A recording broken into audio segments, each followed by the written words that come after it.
You may be wondering, what is this stunning object floating around my screen? That is in fact a pixelated low poly model of the antagonist from one of my short films, which, assuming that you might be marking this, or if you're just watching this, I hope you recognise. There was no reason for me to make this, but I spent about 3 hours designing it when I could have been editing. It wasn't in the movie, but I think it looks pretty cool.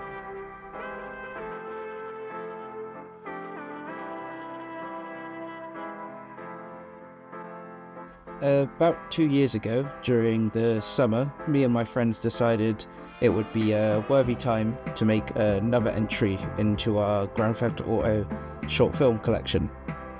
We made about 4 entries into our Despise series and decided we'll make a 5th and final one. And what a beautiful finale it ended up being. With a runtime of about 2 hours and 40 minutes and about 3 months of constant work, it was complete. The video amassed about 150 views on YouTube, 40% of them being rewatches, likely by the same 3 friends that worked on it. The film is blocked in several countries due to copyright. It has 42 copyright claims, but that's not really important because we would have never made any money on it anyway, nor submitted it to any festivals. It's not academic, it's not profitable, but it is very fun for me and my friends, at least. Well, in a video essay about imperfect cinema, it may make sense to go into Espinosa's For an Imperfect Cinema, and where I agree or disagree.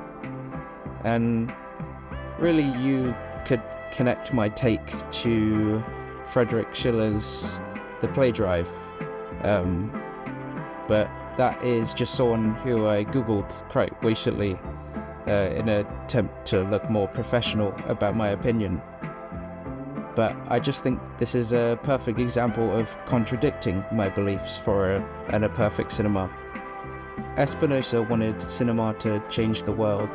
His imperfection was a tool for revolution.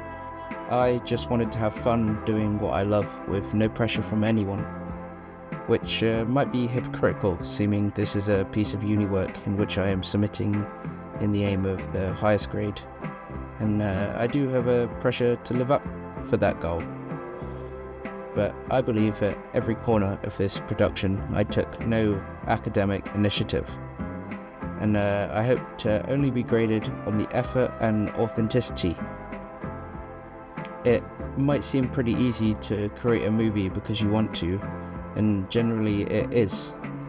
I'd even go so far to say generally, it's pretty easy to create a movie that your university would love. Film is subjective, but a good composition can't be argued with.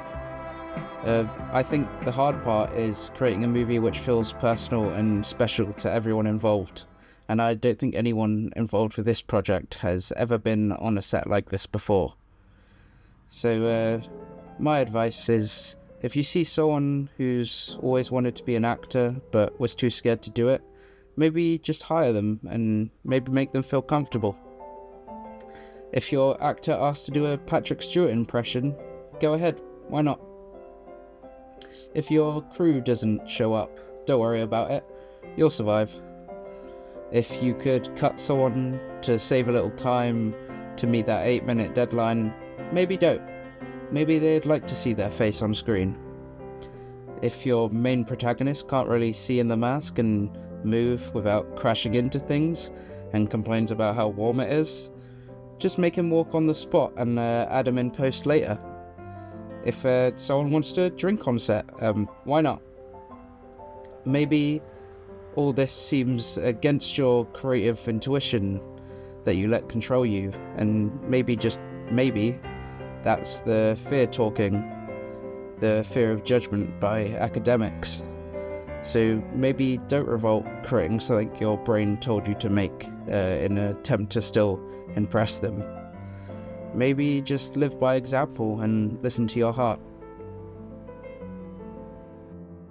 When I go back and I watch The Spy, I think it was the best thing I ever made. The main theme was Piano Man,